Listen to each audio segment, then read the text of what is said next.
Assalamualaikum, selamat datang semuanya kembali bersama Elina Berbe bercerita berita. Apaan tuh? Oke brosis, kali ini aku akan bercerita tentang kisahnya Noura Attakaka. Biasanya penyanyi itu fansnya dari kalangan manusia, tapi kali ini berbeda. Noura Attakaka ini punya fans dari kalangan jin. Brosis, kita kenalan dulu siapa Noura Attakaka ini. Noura Attakaka ini adalah penyanyi terkenal dari Timur Tengah, yaitu Kuwait. Dia itu semacam singer wedding gitu, dan dia biasa bernyanyi di acara pernikahan-pernikahan. Noura Attakaka ini adalah penyanyi yang terkenal pada tahun 90-an, sampai Noura dan grup bandnya ini memutuskan untuk berhenti dari dunia musik. Kira-kira kenapa mereka sampai berhenti dari dunia musik? Yuk kita simak kisahnya. Proses sebelum kalian simak kisahnya, kita kenalan dulu siapa itu Noura Attakaka. Noura Attakaka adalah seorang penyanyi Timur Tengah dari Kuwait. Noura adalah ketuanya dan dia mempunyai sebuah grup band gitu. Dia biasa dipanggil ke acara-acara perkawinan gitu untuk nyanyi. Dan Noura Attakaka ini adalah penyanyi yang terkenal pada tahun 90-an. Sampai pada akhirnya Noura Attakaka dan grup bandnya ini memutuskan untuk berhenti dari dunia musik.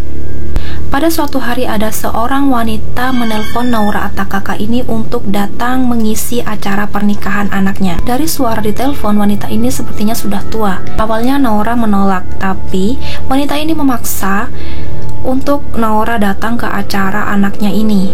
Akan tetapi Noura ini disuruh datang jadwalnya malam, jam 10 malam gitu ke acara nikahan anaknya. Noura awalnya menolak, dan si ibu tua ini bilang berapapun yang Noura inginkan dia akan bayar. Karena si ibu tua ini memaksa, akhirnya Noura ini menyanggupi permintaan ibu itu. Dan akhirnya Noura menyampaikan ke seluruh anggota grup bandnya itu untuk datang ke acara pernikahan seorang ibu tua tadi pada jam 10 malam. Nah, sampai ke lokasi, mereka lihat rumah itu sangat besar sekali dan ramai dengan tamu undangan.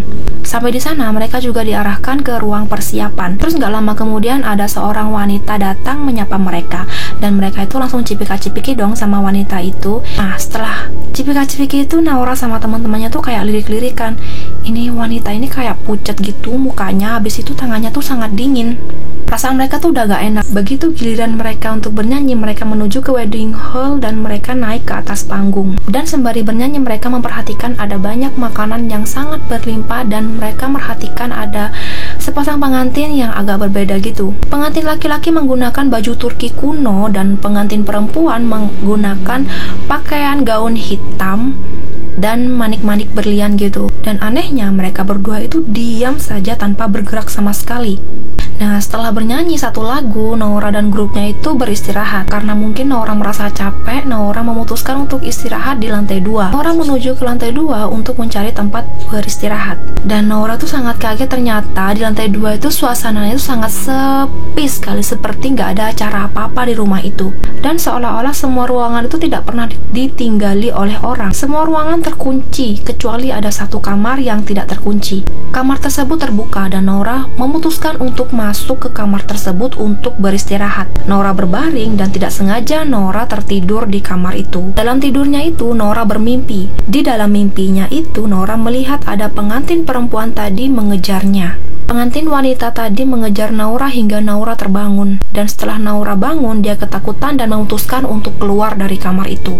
Tapi ternyata pintunya itu terkunci. Setelah berkali-kali Noura berusaha untuk membuka pintunya itu dan sembari berdoa, akhirnya pintunya itu bisa terbuka sendiri. Tapi si pengantin berbaju hitam itu sudah berdiri di depan pintu kamar itu. Dan Noura kaget. Noura yang kaget tidak bisa bergerak dan memejamkan matanya sembari berdoa. Dan tiba-tiba pengantin yang berbaju hitam tersebut hilang begitu saja. Nah, begitu keluar kamar, Noura bertemu dengan anak kecil. Lalu dari samping tiba-tiba ada laki-laki yang berbadan besar dan aneh, lalu membisikkan ke telinga Noura dan mengatakan, "Nyanyi." Si anak kecil tadi menunjuk ke arah satu kamar dan menuju ke kamar itu. Noura langsung mengejar anak ini dan ternyata pintu tersebut terkunci dari dalam. Noura berusaha untuk mencari bantuan. Dia turun ke lantai 1. Tiba-tiba ada sesuatu aneh yang mendorong Noura. Setelah Noura menoleh ke belakang, tidak ada siapa-siapa. Noura langsung lari menemui grup bandnya yang ada di ruang persiapan itu. Begitu Noura bertemu dengan teman-teman bandnya itu, Noura melihat teman-temannya itu sudah berwajah pucat. dan teman-temannya tersebut sudah kelihatan seperti orang ketakutan. Terutama salah satu anggota yang bernama Syams. Syams ini cerita dia sempat naik ke lantai 2 untuk memanggil Noura. Dari salah satu ruangan dia mendengar ada suara-suara dan dia mengira itu adalah suara Noura. Tapi begitu Syams masuk ke ruangan itu, pintu belakangnya itu langsung tertutup. Dan ada sesosok manusia yang berusaha keluar dari dinding. Dan kondisi Syams ini sama sekali tidak bisa bergerak. Syams yang ketakutan hanya bisa menutup mata, berdoa, dan tiba-tiba dia ditampar oleh sesuatu. Saat Syams membuka matanya, tiba-tiba sosok yang tadi itu sudah menghilang. Syams langsung lari menuju tangga ke lantai 1, di mana dia bertemu dengan sosok yang sangat besar dan berteriak, "Kamu ngapain?" Sosok tersebut juga mengancam Syams untuk tidak lagi naik ke lantai 2. Dan semua anggota band itu setuju untuk melarikan diri dari rumah tersebut karena mereka sudah merasa tidak ada yang beres. Tapi Noura takut dianggap tidak sopan oleh makhluk-makhluk itu dan nanti bisa berakibat menyakiti mereka sendiri. Jadi Noura meminta grup bandnya itu untuk tetap tenang dan tampil seolah-olah tidak terjadi apa-apa. Nah, akhirnya datanglah mereka untuk menyanyikan lagu yang kedua. Semua tamu undangan sudah berdiri dan menari dengan heboh. Dan disitulah mereka sadar bahwa semua tamu undangan itu tapak kakinya itu seperti tapak kaki kuda atau tapak kaki kambing. Syams melihat ini langsung pingsan. Mungkin karena Syams ini nggak kuat ya brosis. Sedangkan anggota lain berusaha untuk tetap nyanyi dengan tenang. Dan para tamu undangan juga mulai makan dengan sangat rakus. Ada juga wanita yang menari dengan histeris sampai rambut dan kulit kepalanya itu lepas.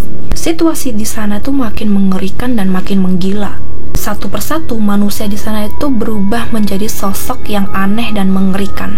Lalu tiba-tiba lampunya itu mati total. Di kesempatan ini Noura dan anggota bandnya langsung berlari keluar rumah sampai mereka ada di jalanan. Mereka menoleh ke arah belakang, ternyata rumah tersebut sudah kosong, seperti nggak ada apa-apa, sunyi dan benar-benar seperti nggak ada acara apa-apa di rumah tersebut. Tak lama kemudian ada bapak-bapak lewat dan bapak-bapak ini bingung kenapa Noura dan bandnya ada di jalanan di subuh-subuh gini. Dan Noura langsung menceritakan kepada bapak ini tentang apa yang mereka alami. Dan si bapak langsung bingung.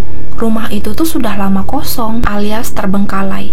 Akhirnya Noura dan anggota grup bandnya itu pulang ke rumah masing-masing. Beberapa hari kemudian Syams menelpon Noura. Syams itu masih dihantui oleh pengalaman tadi dan mentalnya Syams itu tidak stabil. Beberapa hari kemudian Syams meninggal dunia.